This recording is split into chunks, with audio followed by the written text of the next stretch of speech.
tingkat pertumbuhannya ekonomi timpang, kemudian juga kesejahteraan masyarakatnya itu juga timpang, maka ini akan menjadi masalah sendiri. Karena kalau kita lihat data itu, kemiskinan itu lebih banyak di desa daripada di kota. Dan Desa Tembalang itu kemarin pada waktu memasukkan Elumdeskel 10 besar desa sekabupaten, kemarin kita pada akhirnya menjadi nomor 1 di kabupaten. Tapi kayaknya untuk pengembangan di bidang profit itu kayaknya minim sekali, Mbak. Nah, bagaimana kendala itu bisa mengejar proyek atau target desa ngembang kota atau pemerataan itu tadi, Mbak? Desa itu ketika punya potensi, kemudian juga manajerialnya bagus, kenapa tidak kemudian didukung oleh APBD Provinsi Jawa Timur itu. Yang sudah kita canangkan ini, baik itu cerita dalang, yang itu bisa diakses melalui barcode, terus pelayanan itu juga bisa dengan barcode, jadi masyarakat itu tidak sesulit harus datang ke kantor desa, itu tidak. Jadi, desa kita adalah desa wisata, juga banyak yang UMKM-nya. Di situ kita bikin lumbung rempah. Jadi karena kita punya usaha masyarakat itu jamu sari rempah, pada akhirnya kita juga punya lumbung rempah.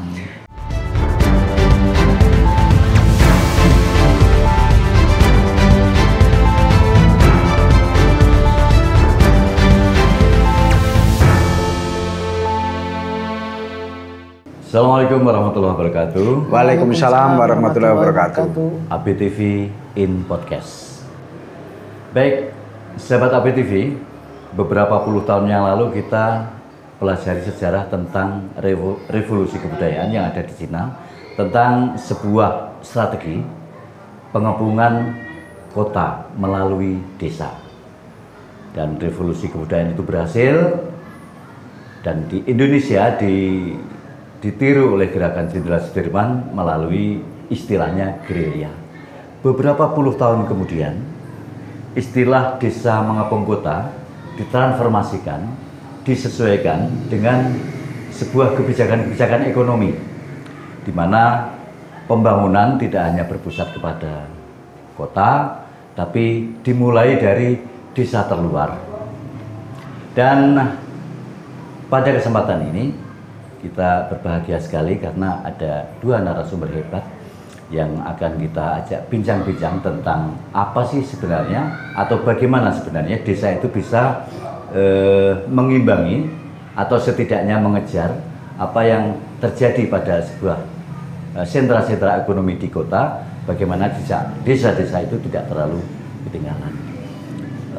Ada narasumber hebat yang selalu menjadi panutan banyak orang dalam bagaimana menjadi pejabat publik atau sosok yang ideal bagaimana menjadi pelayan rakyat. Beliau adalah anggota Komisi B dari fraksi PDI Perjuangan, Mbak Erma Susanti.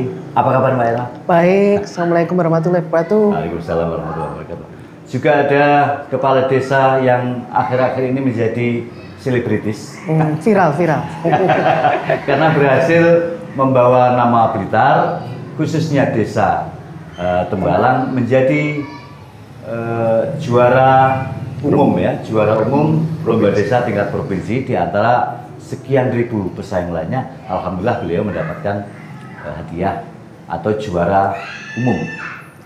Baik, Mbak Erma, yang tergambar di Mbak Erma, apa sih sebenarnya dalam bahasa yang sederhana kira-kira, apa sih sebenarnya pemerataan pembangunan? Sering kita gaungkan, sering kita dengar, tapi banyak orang mungkin yang tidak terlalu ngeh gitu ya, tidak terlalu paham dengan istilah pemerataan pembangunan, karena sepanjang istilah pemerataan pembangunan itu diumumkan atau digaungkan, tapi nyatanya tetap gitu-gitu aja gitu. Silakan Mbak Erma. Iya. Jadi saya sepakat bahwa pembangunan itu tentunya tidak boleh terpusat pada satu wilayah, misalnya perkotaan. Karena biasanya memang investasi itu sukanya lebih banyak di kota.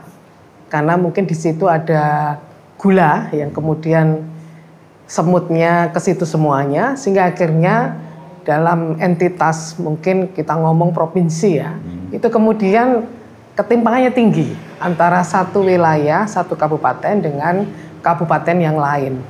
Dan ini tentunya kalau ketimpangannya tinggi, tingkat pertumbuhannya ekonomi timpang, kemudian juga kesejahteraan masyarakatnya itu juga timpang, maka ini akan menjadi masalah sendiri, yang mana kemudian akhirnya tentunya secara umum tidak akan mendukung pertumbuhan, kemajuan dan kesejahteraan secara umum di Provinsi Jawa Timur. Sehingga di dalam mengukur keberhasilan suatu pembangunan di daerah, salah satu yang diukur adalah gap antara daerah itu tinggi atau tidak, itu yang menjadi ukuran, sehingga di dalam indikator kinerja utama pembangunan itu selalu menjadi salah satu indikator yang dinilai. Oleh karenanya tentunya pemerintah provinsi ini juga harus untuk mengurangi tingkat ketimpangan itu tentunya harus memberikan porsi yang cukup juga untuk desa-desa, sehingga kemudian ini bisa memotivasi desa untuk meningkatkan pertumbuhannya, dan kemudian ini tentunya otomatis akan mengurangi ketimpangan, dan tentunya yang paling utama juga mengurangi angka kemiskinan. Karena kalau kita lihat data itu kemiskinan itu lebih banyak di desa daripada di kota, sehingga mengatasi atau memotivasi desa itu untuk tumbuh, kemudian berkembang, berdaya dan maju, dan tentunya tujuannya adalah kesejahteraan ya. Itu otomatis satu mengurangi angka kemiskinan, yang kedua adalah mengurangi angka ketimpangan antar daerah. Dan itu adalah isu yang sekarang terutama di Jawa Timur itu yang yang sekarang kita kejar, sehingga tidak ada lagi misalnya ada suatu daerah yang tingkat HDI-nya, Human Development Index-nya, IPM-nya itu tinggi, kemudian ada yang sangat rendah. Nah, ini tidak boleh lagi. Sehingga kemudian tentunya porsi untuk bagaimana mendukung desa-desa itu agar terus berkembang maju secara ekonominya, secara kebudayaannya, dan tentunya adalah kesejahteraannya nanti juga akan otomatis itu juga akan mengikuti. Ini terus dilakukan oleh Provinsi Jawa Timur. Lebih spesifik lagi, Mbak Erma, mungkin ada semacam strategi prioritas atau semacamnya. Kalau misalnya ada masyarakat itu katakanlah pengen lihat secara jelas agar tampak nyata, agar akan hal-hal yang sudah dilakukan, bagaimana membuat pemerataan ekonominya itu. Mungkin ada prioritas A, B, C gitu, yang diprioritaskan apa, kemudian hasilnya nanti kan masyarakat akhirnya bisa memantau. Oh iya, ternyata kemarin program dari pemerintah ini tentang ini, sudah ada ini gitu. Karena selama ini mungkin agak sama gitu loh kesannya infrastruktur dan seterusnya yang lain. Ya gimana? Ya, jadi kalau infrastruktur memang masih jadi isu ya, karena memang kalau kita ngomong infrastruktur terutama jalan, itu sebenarnya tidak hanya untuk akses transportasi, tapi juga ekonomi pun itu juga sangat tergantung pada bagaimana aksesibilitas pada antar wilayah itu ya. Sehingga bagi desa-desa yang masih terisolir tentunya juga akan susah untuk maju, susah kemudian ekonominya berkembang kalau aksesibilitasnya itu juga masih rendah. Jadi infrastruktur saya pikir masih menjadi isu, karena saya putar-putar di dapil saya Tulungagung, Blitar itu jalan masih menjadi masalah, terutama mungkin di desanya sini. Pak Lurah ini tidak terlalu, tapi kalau di desa-desanya di selatan itu, wah itu saya suka jalan-jalan. Ketika kita disuruh memilih, ya, karena mau nggak mau, suka nggak suka, anggaran untuk pendidikan, anggaran infrastruktur itu kan memang segitu-segitu aja. Yeah. Sementara dari sisi peningkatan SDM itu kelihatannya kok juga tidak ada langkah-langkah yang maksud saya ya diprioritaskan agar kalau misalnya ini jalan dibikin bagus, akses lainnya bagus, masyarakat sudah betul-betul bisa memanfaatkan sehingga jalan itu tidak hanya untuk lalu lalang tapi bisa mengoptimalkan roda ekonomi. Ya tentunya infrastruktur ini untuk mendukung semua potensi yang ada di desa itu, potensi ekonomi ya. Selain kebutuhan dasar pendidikan dan kesehatan itu kan juga didukung oleh aksesibilitas infrastruktur juga. Oleh karenanya tentunya selain terkait dengan infrastruktur, maka pemberdayaan desa dengan melihat tentunya potensi yang ada di desa itu juga sangat penting. Sehingga misalnya kalau di desa itu punya potensi pada pertanian, maka ekonominya juga harus ditingkatkan. Apakah itu hulu hilirnya mulai dari produksi bahkan bisa sampai pasar. Kemudian kalau mereka punya alam yang bagus, ada potensi wisata, maka ini juga perlu didampingi untuk mengembangkan wisatanya. Atau mungkin mereka ada di wilayah-wilayah tengah yang kemudian fungsi jasa dan perdagangan itu juga bisa ditingkatkan. Jadi keberdayaan desa tentunya dengan melihat potensi yang ada di tingkat lokal itu. Dengan kemudian ditopang dengan kesiapan desa itu untuk mengembangkan. Jadi tentunya saya percaya bahwa suatu desa itu menjadi desa yang maju, berkembang, dan potensinya itu bisa optimal, itu juga sangat tergantung di-trigger oleh bagaimana manajemen di pemerintahannya, terutama adalah pemerintah desa.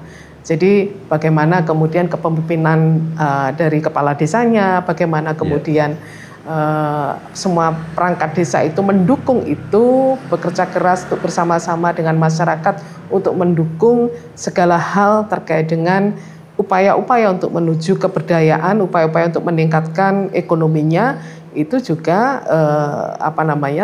sangat tergantung pada itu. Sehingga baik itu SDM dari perangkat kepemimpinan juga masyarakatnya itu juga, kalau masyarakatnya merasa itu bukan masalahnya juga susah, sehingga ini juga penting juga dari pemerintah desa ini untuk bagaimana kemudian bisa satu pemahaman, satu visi dengan masyarakat, sehingga saya yakin kemajuan desa itu ya tidak hanya tergantung pada masyarakatnya, tapi semua pihak, semua stakeholders. Jadi apakah pemerintah desanya, masyarakatnya, bahkan mungkin ada sektor private di situ yang juga mendukung itu. Jadi semua pihak ini kalau kita ngomong kolaborasi itu pinter-pinternya kepala desa untuk menggabungkan itu semuanya, karena nggak mungkin kalau misalnya hanya ditangani oleh Pak Kades APBD ini pirose gitu ya. Makanya tentunya pinter-pinternya pemerintah desa untuk mengajak semua pihak untuk bersama-sama mendukung program pemerintah desa yang tentunya tujuannya adalah untuk meningkatkan keberdayaan baik itu secara ekonomi, kemudian maupun SDM dan sebagainya untuk menjadi masyarakat lebih sejahtera dan maju. Ya, Mbak Irma. Mas Kades, selamat ya. Selamat ya. Terima kasih. Saya yakin semua kepala desa obsesinya sama. Ketika ada lomba ya bisa mengangkat ya marwah dari desanya tersebut, dan sepanjang yang saya tahu, repotnya juga luar biasa. Betul. Ya. Torok. Iya. Itu pasti. Sekak turu. Nah, saya mungkin tertarik untuk menanyakan ini kepada Mas Kades tentang bagaimana mengkolaborasikan hegemoni atau kebanyakan masyarakat yang berbagai latar belakang. Ini kan mutlak, itu mungkin rumus nomor satu ya, bagaimana membangun SDM dan membuat, kalau istilahnya Mas Lari kan guyub rukun kan. Nah itu tidak dipunyai oleh banyak tempat lain. Nah ini mungkin bisa diceritakan sedikit seperti apa kira-kira kiat atau strateginya gitu ya. Ya, terima kasih. Perkenalkan dulu, nama saya Suwenda Caturwoko, Kepala Desa Tembalang, Kecamatan Bling, Kabupaten Blitar. Jadi proses yang kita lalui mulai dari awal itu kita mempunyai visi misi terkait bagaimana Desa Tembalang ini yang sudah baik menjadi lebih baik. Awalnya seperti itu, sehingga kita mempunyai program bagaimana masyarakat itu kita merubah mindset pikiran juga pemberdayaan. Jadi awalnya kita bersama lembaga dan pemerintah desa bersama-sama bersama masyarakat menuju bagaimana Desa Tembalang ini pertama mempunyai sektor wisata, karena sektor wisata inilah yang nantinya itu berkontribusi ke semua lini, baik UMKM-nya masuk, bisa menampung tenaga kerja juga. Jadi pada akhirnya kita ikut lomba desa itu sebetulnya juga tidak mempunyai kita harus juara, tidak. Jadi semua melalui proses. Dan Desa Tembalang itu kemarin pada waktu memasukkan Elumdeskel 10 besar desa sekabupaten untuk diklarifikasi lagi. Setelah itu melalui proses pada akhirnya tim juri datang ke Desa Tembalang dan melihat betul apa tidak. Pada akhirnya memang Desa Tembalang itu dari 13 lokus titik yang dikunjungi itu baik dari juri kabupaten maupun provinsi itu betul-betul ada. Jadi tidak istilahnya kita sulapan atau apa, tidak. Jadi memang betul-betul ada sehingga dibuktikan kita memasukkan Elumdeskel, juri datang.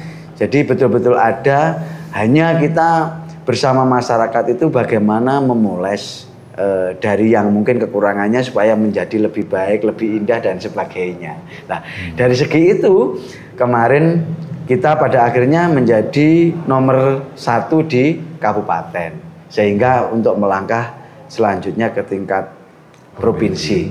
Nah, dari hal itu prosesnya luar biasa betul. Kita bersama teman-teman untuk menyiapkan baik itu administrasi dan sebagainya itu sampai malam, karena kita satu desa itu harus mempersiapkan 2, yaitu lomba desa dan lomba BUMDes tingkat provinsi juga bersamaan itu. Nah, di sisi lain alhamdulillah kita pada waktu presentasi pun itu di provinsi itu kalau tidak salah itu 10 besar juga, dan waktunya juga dibatasi. Itu ada waktu sekitar 20 menit baik itu yel-yel sampai pemaparan dan sebagainya. Sehingga mungkin di desa lain itu ada yang melebihi waktu, dan alhamdulillah kita pas tepat waktu 20 menit kita selesai. Dan kayak debat capres. Iya. Kayak debat capres, Pak. Jadi saya bersama ketua BPD dan ketua TPP KK Desa itu kalau tidak salah itu mantan pacar ketua TPKK-nya itu. Karena sekarang menjadi istri. Jadi bersama-sama dengan rekan-rekan perangkat itu ke. Takut nggak, Mas? Iya. Takut nggak? Enggak, pada waktu itu kita nggak takut sama istri, Mas? Oh iya, harusnya takut. Karena kalau nanti nggak takut malah berbahaya. Oh, iya. Proses tanya jawab juga yang lain-lain, kita itu sebetulnya juga tidak berharap juara yang begitu tetapi alhamdulillah terpilih menjadi juara 1. Dan pada akhirnya tanggal 17 itu kita kunjung lapang dari DPMD Provinsi Jawa Timur. Yang pertama itu terkait dengan lomba BUMDes, tanggal 18-nya itu terkait dengan lomba desa. Ada jenjang setelah ini ya, misalnya ikut lomba nasional gitu. Ada? Ada. Kita otomatis ya? Iya, otomatis di bulan September Oktober ini untuk mempersiapkan Elumdeskel dan paparan presentasi itu ke tingkat nasional. Alamat Torok Neh. Iya. Ada sponsornya kan? Ada donaturnya. Kemarin dapat hadiah kan? Iya. Alhamdulillah itu dari BUMDes ada 100 juta ya. Iya, BKK itu masuk ke BUMDes bantuannya. Dan alhamdulillah untuk pembinaan dari tingkat kabupaten itu ada tambahan selain mobil operasional. Itu kita mendapatkan 15 juta dan dari provinsi 30 juta. Jadi bisa untuk persiapan yang ke tingkat. Kalau nasional itu tadi kan ada 12 item ya yang 13. 13. Betul. Apa itu tadi istilahnya? 13 titik lokus. Lokus ya, 13 lokus ya. Kalau nasional sudah tahu belum kisi-kisinya kira-kira nanti berapa lokus gitu?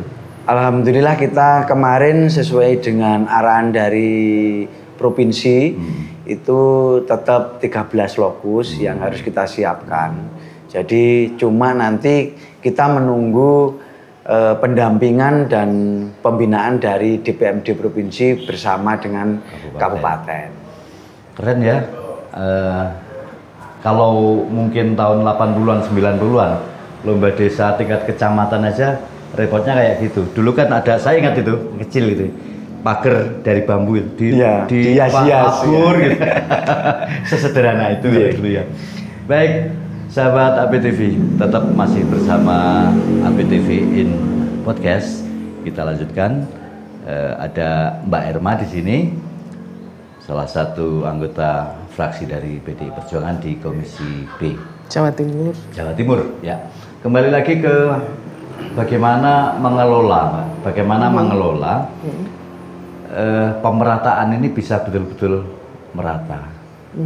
Itu pertama langkah strategis ya yang mungkin dilakukan, karena kan ya namanya juga desa mengepung kota, berarti kan ya banyak desa yang dipersiapkan untuk mengepung kota, itu kalau istilah perang tadi.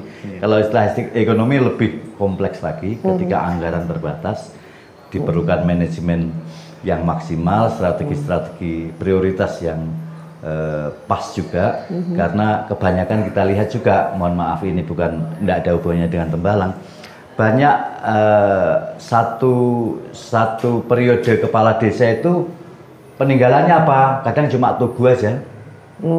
Tugu gang masuk sini, gang buntu, gang kuburan, itu bikin tugu. Karena minimnya kreativitas bagaimana mengelola uang itu. Sementara dari pengawasan sebenarnya kita juga tidak masuk ke sana kan, tapi ternyata kan juga tidak optimal. Nah itu langkah-langkah ini Mas, karena tidak mungkin kita bisa melakukan strategi pemerataan itu tadi tanpa efektivitas dari anggaran yang tidak seberapa tadi. Ternyata buktinya Mas Lurah bisa mengoptimalkan itu dengan anggaran yang hampir sama kan dengan daerah-daerah lain. Sementara daerah lain juga nggak bisa apa-ngapain. Nah, pendampingan atau peran DPR Provinsi dalam setidaknya mendampingi, karena mengawasi juga bukan urusannya ya, mendampingi desa-desa agar program desa mengepung kota itu bisa lebih maksimal lagi, Mbak Erma. Ya, jadi di rencana pembangunan tahunan itu memang kita di LKPJ kemarin, karena ini merupakan salah satu dari target bahwa yang belum dituntaskan oleh Provinsi Jawa Timur adalah terkait dengan ketimpangan antar wilayah. Jadi itu yang kalau kita ngomong indeks kinerja utama daerah provinsi, itu satu yang masih kurang dari dari target, karena ini pasti ukurannya kan dari indeks kinerja dari pusat itu berapa, kita tidak boleh di bawahnya itu, dan kemudian juga ada dibandingkan dengan antar provinsi ya. Dan Jawa Timur masih punya tantangan terkait dengan masih tingginya terkait dengan ketimpangan antar wilayah. Sehingga kemudian kita minta gubernur dan tentunya dengan perangkat seluruh OPD yang terkait ini harus menjadi prioritas untuk mengatasi masalah ketimpangan itu, sehingga kita di tahun ke depan untuk terkait dengan bagaimana target bahwa kita harus merendahkan dari ketimpangan itu bisa terwujud. Oleh karenanya ini tentunya strategi yang dilakukan ya di grup ya. Tidak hanya satu dinas terkait DPMD saja, tapi juga OPD-OPD yang lain. Misalnya terkait dengan OPD pertanian ya, ketahanan pangan misalnya. Itu juga tentunya salah satu yang harus dilakukan adalah bagaimana meningkatkan potensi pertanian di desanya, apalagi sekarang ada koperasi merah putih ya, yang tentunya bisa bermain pada atau mengambil fungsi perannya untuk meningkatkan nilai dari pertanian itu dari sisi misalnya distribusi dan penjualannya, misalnya seperti itu. Sehingga nilai tukar petani itu juga naik misalnya.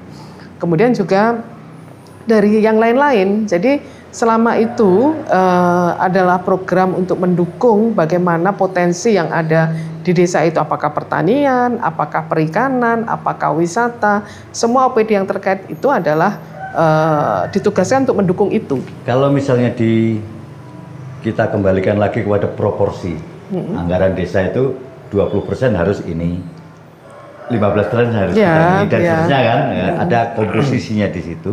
Tapi kayaknya untuk pengembangan di bidang profit itu kayaknya minim sekali, Mbak. Nah, bagaimana kendala itu bisa mengejar proyek atau target desa Kebongkota atau pemerataan itu tadi, Mbak?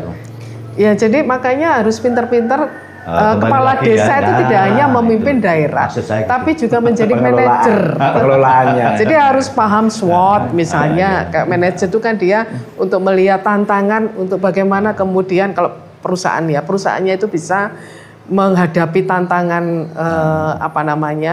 tantangan di luar ya, pasar dan sebagainya. Dia harus bisa menempatkan keunggulannya dia ada di mana, kelemahannya di mana, kemudian tantangannya seperti apa. Sehingga inilah yang peran kepala desa ini sekali lagi ini menjadi kita ini kan tentunya akan selalu berkembang. Seorang kepala desa ini juga akhirnya punya tugas ya, kita leadershipnya tidak hanya sebagai pemimpin tapi juga sebagai manajer ya, sama dengan kepala daerah itu. Bagaimana kemudian memanage semua potensi yang ada ini untuk menghadapi tantangan-tantangan itu sehingga desa itu menjadi lebih berkembang itu. Jadi memang tentunya dengan APBD yang terbatas, apalagi sekarang juga sudah ada perintah-perintah dari pemerintah pusat terkait dengan prioritas-prioritas di Asta Cita itu misalnya adalah terkait dengan ketahanan pangan harus 20%. Kemudian dengan koperasi merah putih itu nanti juga harus 30%. Jadi tentunya infrastrukturnya mungkin kalau dasarnya tinggal 13% nanti yang dikelola untuk fisik. Lah ya itu tanpa infrastruktur ya. Itu. Jadi ya tentunya ini harus pintar-pintar. Jadi Pak Lurah ini kan punya wisata, untungnya Desa Tembalang ini punya wisata yang lumayan sudah cukup lama berdiri, dan ini juga bisa membantu PAD-nya tentunya. Sehingga kalau di situ ada wisata, ada UMKM-nya, lah ini bisa menjadi salah satu dari potensi dan sumber untuk bagaimana mengembangkan desanya.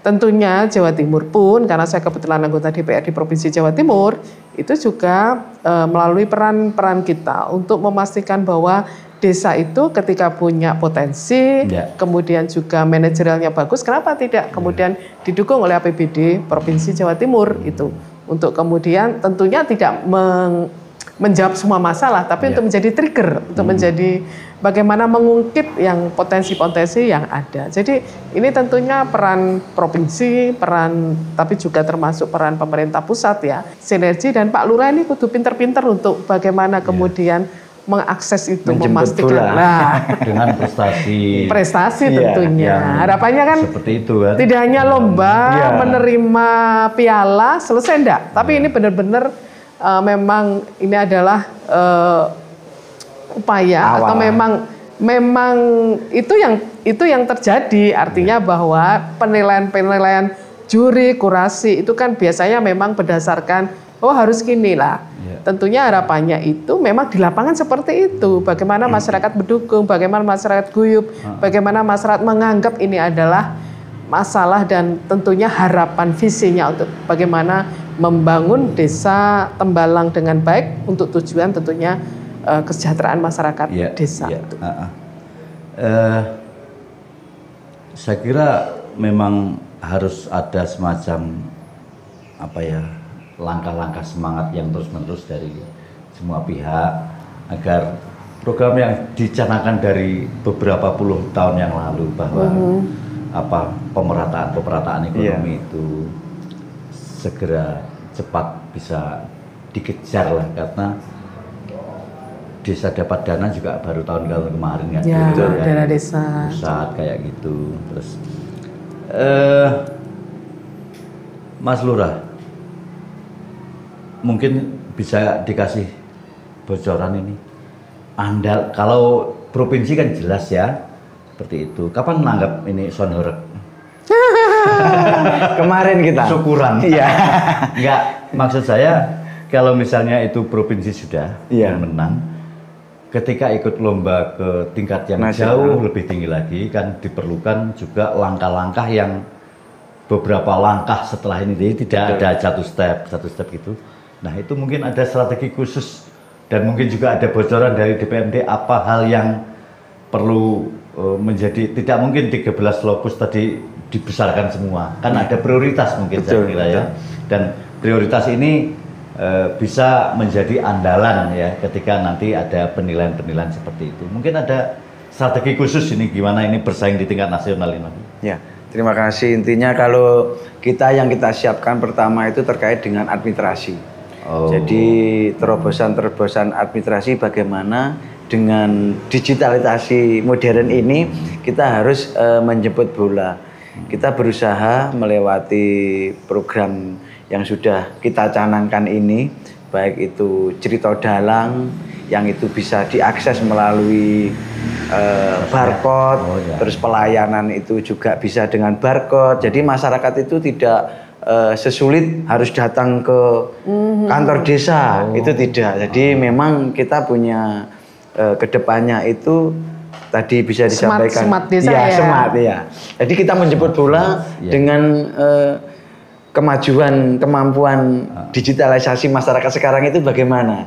Kita harus mengikuti yang itu memudahkan ke masyarakat. Syukur-syukur kalau transaksi bakul sayur meter itu sudah kiris.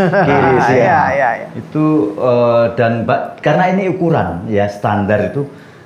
Tadi pagi ini pengalaman pribadi ya. Saya tadi pagi itu naik bis kota dari Tanjung Perak maunya ke Bungurase.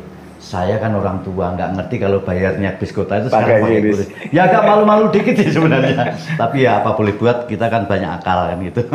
Nah, apa itu namanya? Langkah-langkah seperti digitalisasi itu memang kebutuhan ya. Nah, lebih khusus lagi mungkin ada hal kecil yang nampak dari luar yang dilakukan oleh Tembalang khususnya untuk menyongsong lomba tingkat nasional ini ya.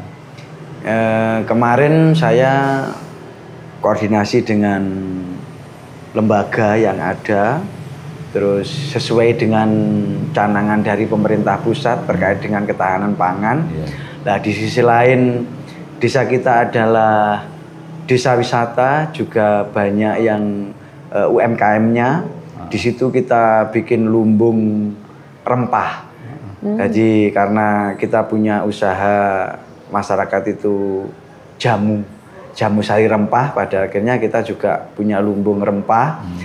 Terus kita juga memberikan pemahaman kepada masyarakat menanam tidak harus mempunyai lahan.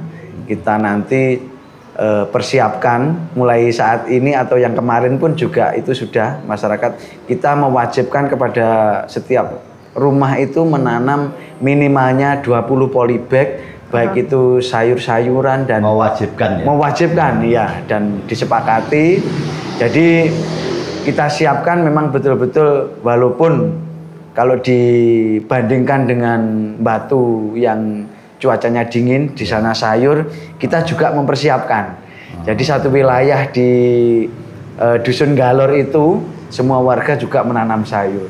Nah, harapan saya ke depannya itu juga Tembalang mempunyai pasar krempiang setiap sore, panenan nanti kumpul di situ lah, mungkin pembelinya datang ke situ. Dan kita juga terkait dengan kemajuan itu bekerja sama juga dengan Universitas UPN Veteran Surabaya, yang itu terkait dengan bagaimana cara pemasaran, bagaimana cara pengelolaan, dan kita juga bekerja sama dengan PNM, Permodalan Madani, karena di wilayah kita juga ada naungan atau binaan dari PNM, serta kita karena direktur utama Selekta dulu adalah warga masyarakat sini. Selekta wisata. Iya, Batu itu lah.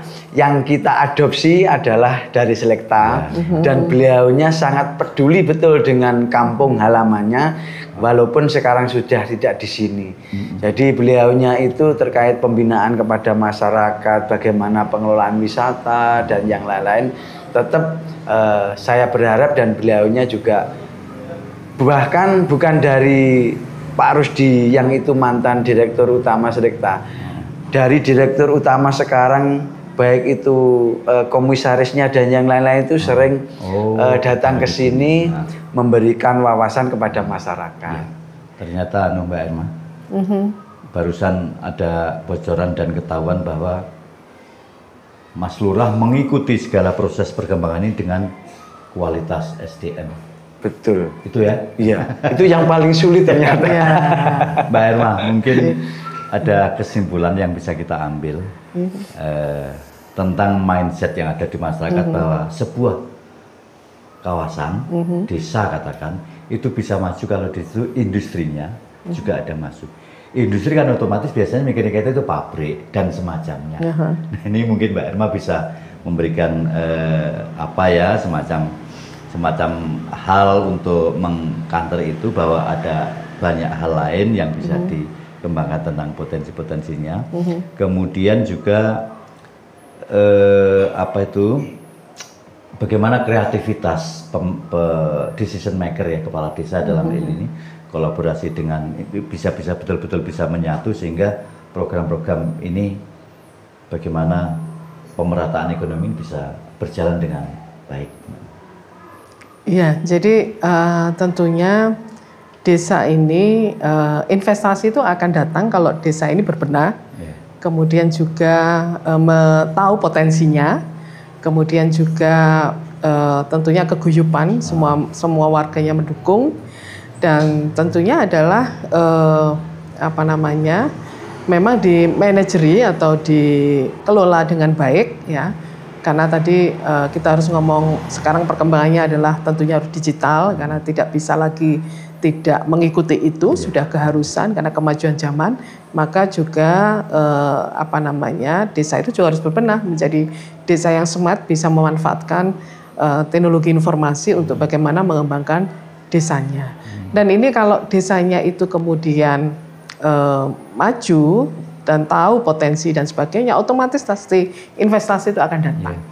Jadi jangan kemudian berharap investasi datang dulu, jangan, tapi desanya yang siap. Ketika desanya siap, otomatis banyak yang akan datang karena siapapun, apakah itu swasta, apakah itu siapapun lah, itu akan melihat bahwa apa yang akan dilakukan, diberikan di desa itu akan berbuah dan meningkatkan yang sudah ada. Itulah, itu yang tentunya harus menjadi catatan di desa itu sehingga selalu bersemangat untuk memajukan desa masing-masing. Jadi tidak sekedar penghargaan, tapi juga memang punya harapan, punya visi ke depan untuk benar-benar untuk memajukan desa ini. Jadi sekali lagi selamat untuk Desa Tembalang. Semoga ini nanti tidak nasib dok ya, ini perjuangan ya. Membawa nama Jawa Timur. Membawa Jawa Timur ya. Semoga gubernur dengar, gubernur tahu. Karena ini adalah membawa Jawa Timur dan tentunya masih nanti berjuang lagi untuk di tingkat nasional. Semoga ya dukungan semua pihak, terutama adalah semangat ya, tentunya doa dan tentunya ini yang kalau saya itu semangat desa ini untuk terus berjuang dan berupaya untuk memajukan desa ini. Ya, baik sahabat Abdi TV, masih tetap di Infocast-nya dan kemudian satu hal yang saya garis bawahi dari apa yang disampaikan oleh Mbak Irma tadi bahwa orang luar akan datang, entah itu investasi atau desa itu kalau dikunjungi orang otomatis kan dinamika ekonomi ekonominya berputar ya. Itu akan datang. Kelihatan. Orang luar bisa berupa investor atau orang luar dalam bentuk pengunjung atau apapun itu akan datang kalau desanya berbenah. Itu mungkin pesan penting dari Mbak Irma untuk dialog kita pada hari ini.